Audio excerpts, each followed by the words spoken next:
ओम शांति। योगी वही बन सकते हैं जिन्होंने अपनी कर्मेंद्रियों के सभी रसों पर विजय प्राप्त की हो, क्योंकि संसार में एक ही चीज मिलती है, चाहे सांसारिक सुख चाहे परमात्म सुख। अगर परमात्म सुख चाहिए तो कर्मेंद्रियों के सुखों को त्यागना जरूरी है।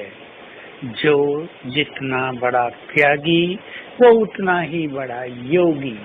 संसार की इच्छाएं और तृष्णाएं भी एक योगी के लिए बहुत बड़ी दीवार बन जाती हैं। लेकिन वो मनुष्य जो जीते जी मर चुका है, जो बैगर बन चुका है, जिसने ये संकल्प कर दिया है मुझे कुछ नहीं चाहिए, वही सहज योगी बन सकता है, श्रेष्ठ योगी बन सकता है। तो आइए हम कर्मेंद्रियों के रसों से स्वयं को मुक्त करें। कानों का रस, बहुत अच्छी अच्छी इधर उधर की व्यर्थ की निंदा की बातें सुनना, जिसमें भी एक रस है जो आत्मा को व्यर्थ की ओर ले चलता है, इसका त्याग करना होगा। देखना, दैहिक दृष्टि और व्यर्थ की चीज सारा दिन देखना, ये आंखें सुंदरता देखने की इच्छुक रहती हैं, और ये आंखें यदि भटकती हैं तो उसका प्रभाव हमारी एकाग्रता पर पड़ता है। लेकिन जिसने ये जान लिया, ये मान लिया कि सबसे सुंदर हमारा शिव बाबा ही है, उसको देखने के बाद और कुछ देखने की आवश्यकता नहीं। सबसे सुंदर हमारा स्वर्ग है, उसको देख लिया, उसका ज्ञान मिल गया, इधर उधर आंखों को भटकाने की जरूरत नहीं। जीभ का रस, खान पान का रस भी मनुष्य की बुद्धि को बहुत ही भटका देता है। ये खाऊं, ये त्याग वृत्ति नहीं है।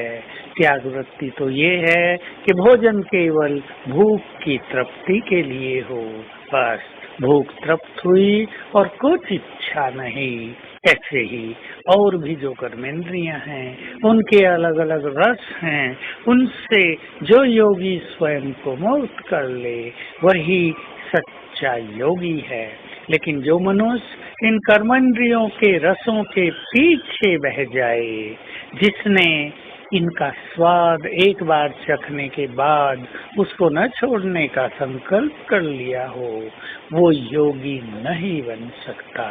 तो आइए हम आज सारा दिन बाबा का पुनः ये महावाक्य याद करें। योगी तो सदा मेरे सम्मुख रहता है, जो मुझे बहुत याद करते हैं वो तो मानो मेरे सम्मुख हैं। और ये भी कि जो रोज मुझे 8 घंटा याद करते हैं वो मेरे सबसे अधिक मददगार हैं, क्योंकि वे ही संसार में सुख शांति पवित्रता शक्ति के वाइब्रेशन फैलाते हैं, जिससे संसार को बदलने में सबसे बड़ी मदद मिलती है। ये तो रही बात सेवाओं की, लेकिन योग युक्त रहने में जो अतीन्द्रिय सुख है वो आत्मा को तृप्त करने वाला है। वो मनुष्य के जन्म जन्म के दुखों के प्रभाव को समाप्त करने वाला है। तो याद रखेंगे, देवताओं के साथ भी हम 2 युग तक रहे, मनुष्यों के साथ भी 2 युग तक रहकर हमने देख लिया, अब हम भगवान के साथ रहें। तो आइए आज सारा दिन परमात्म शीतल छाया का रस ग्रहण करें। हर घंटे में एक बार सूक्ष्म लोक में चलेंगे, बाप दादा को अच्छी तरह निहारेंगे, बिल्कुल क्लियर विजन हो, फिर उनकी दृष्टि लेंगे और फिर संकल्प करेंगे, बाबा मेरा खुदा दोस्त है। कभी संकल्प करेंगे वो मेरा प्रियतम है, कभी वो मेरी माँ है, कभी वो मेरा बच्चा है। और इस तरह हर घंटे में एक संबंध को सूक्ष्म लोक में जाके अनुभव करेंगे। बाबा से गले मिलेंगे, उनके साथ रास करेंगे और मन की मीठी मीठी रोरिहान करेंगे। इस तरह आज सभी रसों से ऊपर ईश्वरीय रस का स्वाद लेते रहेंगे। ओम शांति।